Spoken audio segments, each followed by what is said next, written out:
I think people in the room and other folks are starting to realize that, wow, you're busy back there.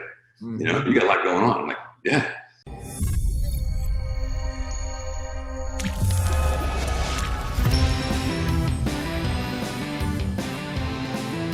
Hello and welcome to episode 7 of Perfusion Rockstars. Today is Wednesday, August 19th, 2020. I'm Adam Clark, owner of Perfusion Life, and this is Todd Clark, Director of Operations.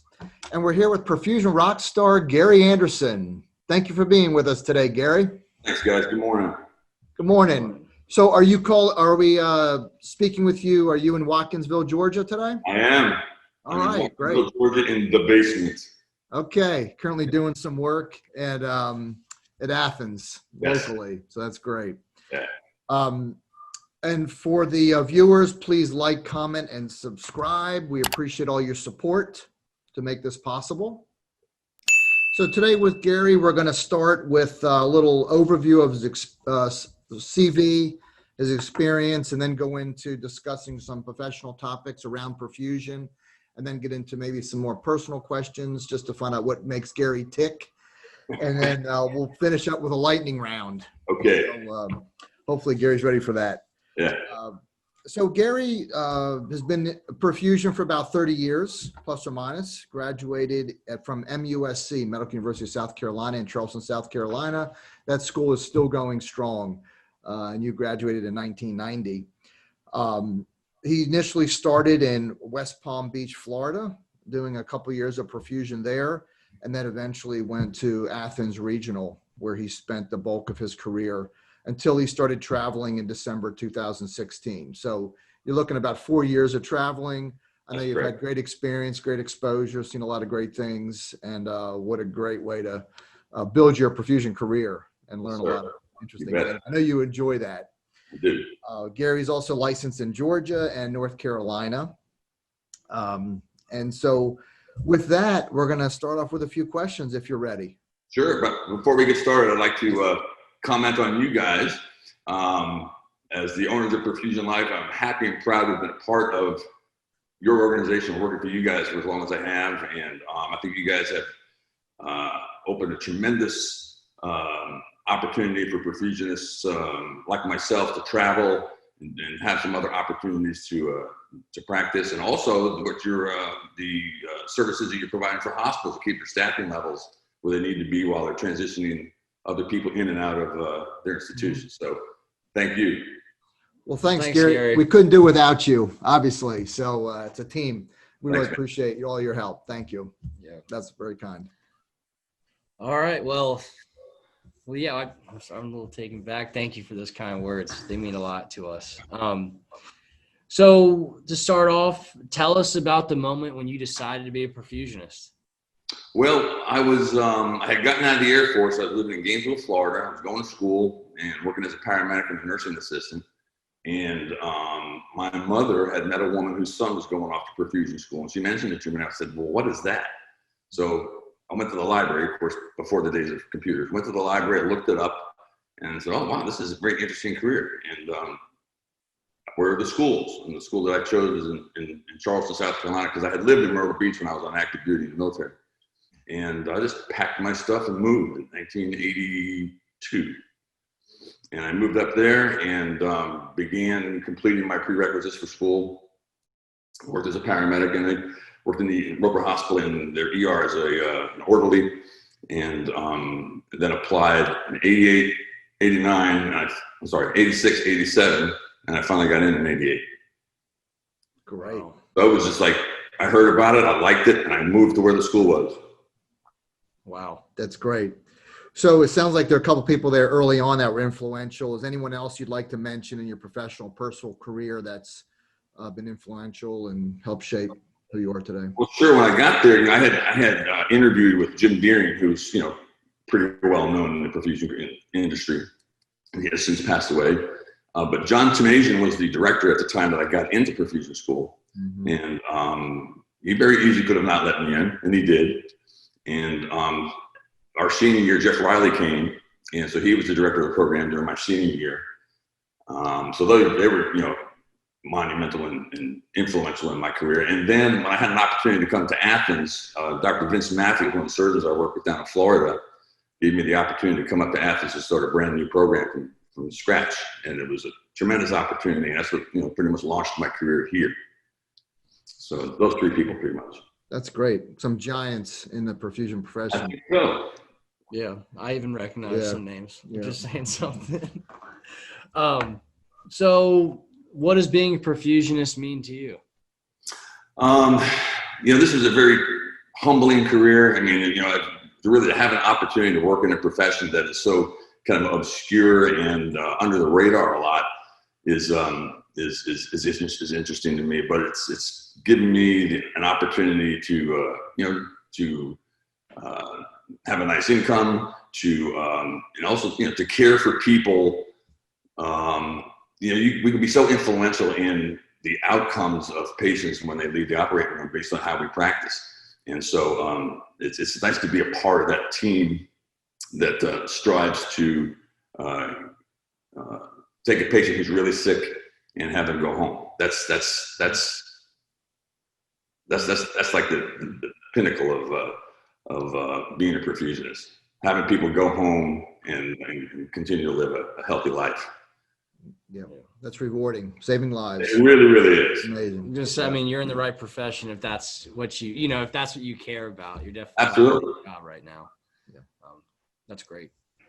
So Gary, what are your perfusion superpowers? I think what I bring to the team is, when I was a leader at Athens, when I was chief there, being able to kind of read the people in the room and keep everybody calm and relaxed, communicating very well to the surgeons and the nursing staff and the anesthesia personnel, and just really making it a pleasant working environment where you don't have all these egos butting heads and stuff like that. I think I was really good at that. And the other thing that I thought was pretty, I always looked at my staff when I was there, and anytime I made a big decision, I always bounced stuff off of other people. I wouldn't just rush to make a decision. I'd bounce stuff off of other people because I had one guy that was a nurse. I had another man who had been in a leadership position as well, and I would bounce things off of them all the time to get a different perspective before I made a decision. And that was helpful to me, and they appreciated it as well. Sure. Yeah. Yeah. But that and being able to stay calm in the midst of a hairy situation is something that I think I bring to the team. Yeah. Great. Well, that's really valuable. Yeah. People need people like that, kind of glue guys. Exactly. In all aspects of life. I think Mhm. you're kind of the glue guy in our office. We butt heads a lot, As you might expect. Well, no, that's great. So speaking of, you said you can adapt in hairy situations. I know that there's probably multiple situations, but do you remember one time where things went south in the OR and how you fixed it? I do.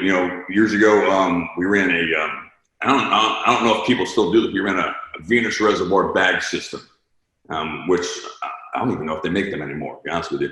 But one of the surgeons was on my side of the table, and he stepped back with his foot, and the venous line kind of comes down like this and into the bottom of the bag. He stepped right on the loop and pulled the venous line out of the reservoir. So here we are. I'm draining the patient, the bag's emptying out that hole, and I'm pumping forward, all at the same time. And it made a tremendous mess. And it was basically clamp, and then my finger over the hole. That was the only thing to do. Of course, I had gloves on, but boom, over the hole, and I had to put it all back together. But it made a big mess, and it could have been disastrous real quick.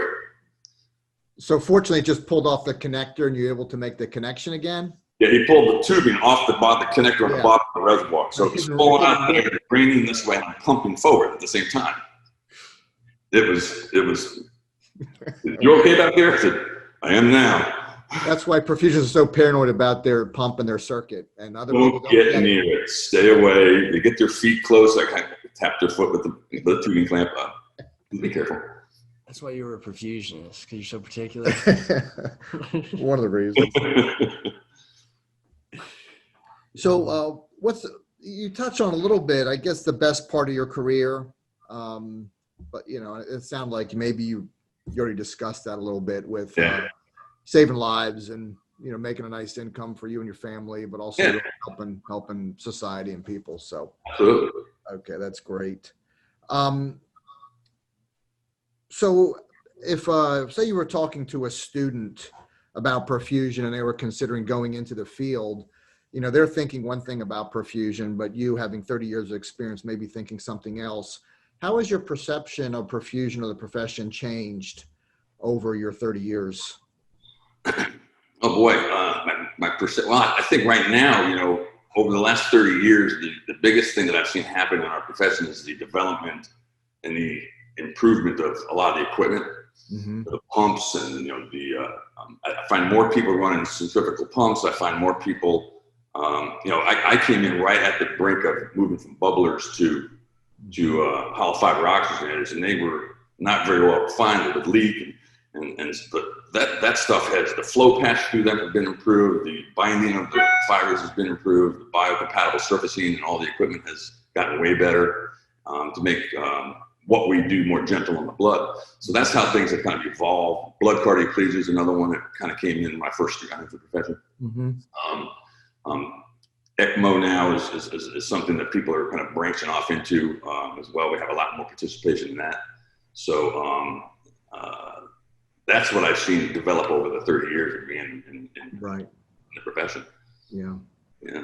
How about just interaction of people or individuals or culture in the operating room? Any significant? We're still kind of the people in the background that nobody really knows what we're doing back there. We're the only people in the room that really can operate this thing, and that's rewarding in one place and a little scary in the other hand, But I think like some of the anesthesia personnel are starting to get they're like, wow, you're pretty busy back there. I'm like, yeah, I think people start to realize what we're doing as we're monitoring 25 different parameters all at the same time, and we make it look easy. We make it look easy because we do it all the time, and it's not. And I think people in the room and other folks are starting to realize that, wow, you're busy back there. You got a lot going on. I'm like, yeah. So I think, it's starting to become aware to more of the team members, exactly what we're dealing with. Right. Awesome. Yeah. Right. Well, so now we're going to go into some personal questions, get to know you a little better. Okay. Outside the OR. So, do you have any hobbies right now that you're doing? I know you're traveling a good bit. I've got tons of hobbies. You got to have things that you enjoy doing. I shoot handguns competitively. I haven't done that in a few months since I've been traveling a lot. I play guitar. I was into bonsai trees for a long time, but since I started traveling, I've sold those and given some away. So like I said, I don't have the time to care for it because I'm away a lot. And I've recently got into vinyl music, listening to vinyl records, collecting vinyl records. So I've put together a really nice stereo system over the last 6 months or so. And I'm going around collecting, classic rock stuff from back when I was in high school and, that kind of thing. That's so great. I got lots of stuff keeping me busy. I know when you travel, sometimes you go to little restaurants or little bars or whatever that have live music, and you really all the time. Yeah, and cars, right? You like cars? I like cars. I got a little sports car. I drive it around. Yeah. And when I'm not home, it's in the garage with a cover on it. When I come home, I get to putt around in it. Me and my wife go out for lunch and that kind of thing. That's great. A lot of fun. Good to stay busy. Gotta have something, man. Yeah, exactly. Some things to vent on, and when you're not busy in the operating room. So you touched on a little bit, but this is Perfusion Rockstars. So what type of music do you prefer? What do you like? I have a wide variety, depending on what kind of mood I'm in. So lately, what I've been collecting is a lot of Santana records and Steely Dan records from the 70s. I pretty much completed my Steely Dan collection, and I started limping a little bit into jazz lately. So I picked up a couple of jazz records, and it depends on what kind of mood I'm in, Right. What I listen to. Great. That's awesome. So you told us a lot about hobbies and things like that. So if someone sees this interview or knows about you and they say they want to write a book about you, what's the title of that biography?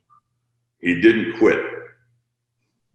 And because, I just picked up, I left, and I spent several years completing my prerequisites. I applied 3 times to perfusion school.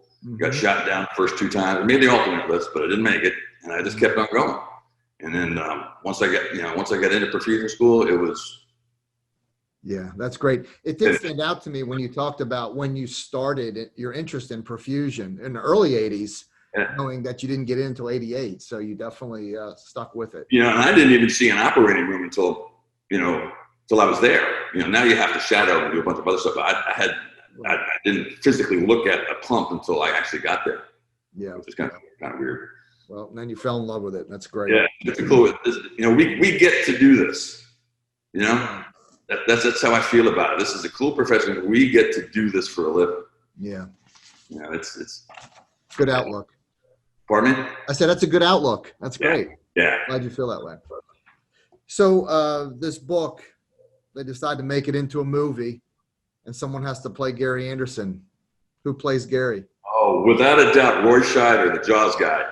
I can't tell you how many times people have said, "You look like the guy from the Jaws movie." Must be the round glasses. Yeah, that's great. That's great. Okay. Well, thank you for the personal section. Now we're going to head into the lightning round. Okay, man. So I'm just going to fire off some questions at you. I want you to just think of an answer real quick, and then we can run back through it, and we can go through some of your answers, okay? Yeah. All right, so Sam, we're going to start the clock in 3, 2, 1, and we're off. Now, if you could travel back in time, where and when would you go? I would travel to the 1930s New York City. Okay. Favorite junk food? Twizzlers. Texting or phone calls? Phone calls. Invisibility or super strength? Ooh. Invisibility. Have you ever worn socks with sandals? Never. Would you rather fight 1 horse-sized duck or 10 duck-sized horses? 1 horse-sized duck. That's fun. Ideal weather conditions? Hot and sunny. All right. What are you? Gary?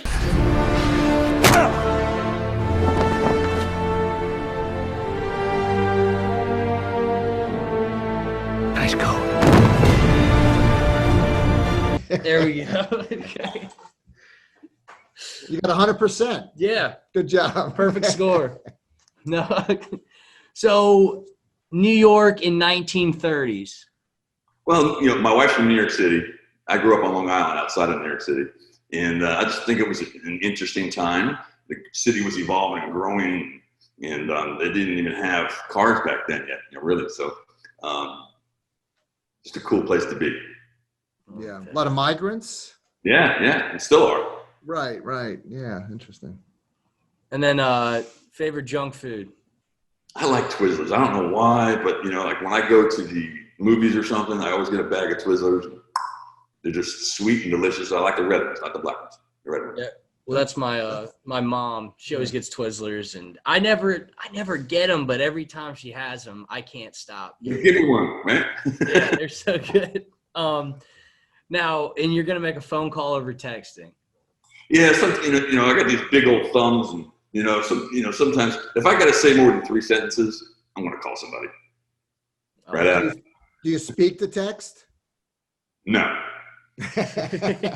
Todd gives me a hard time for speaking. It never comes out the way it's supposed to. Yeah. You have to read it again before you send it. Well, yeah, you have to do that for sure. Yeah. You text as much as he does, though. You need to be able to talk it out, apparently. And you rather invisibility.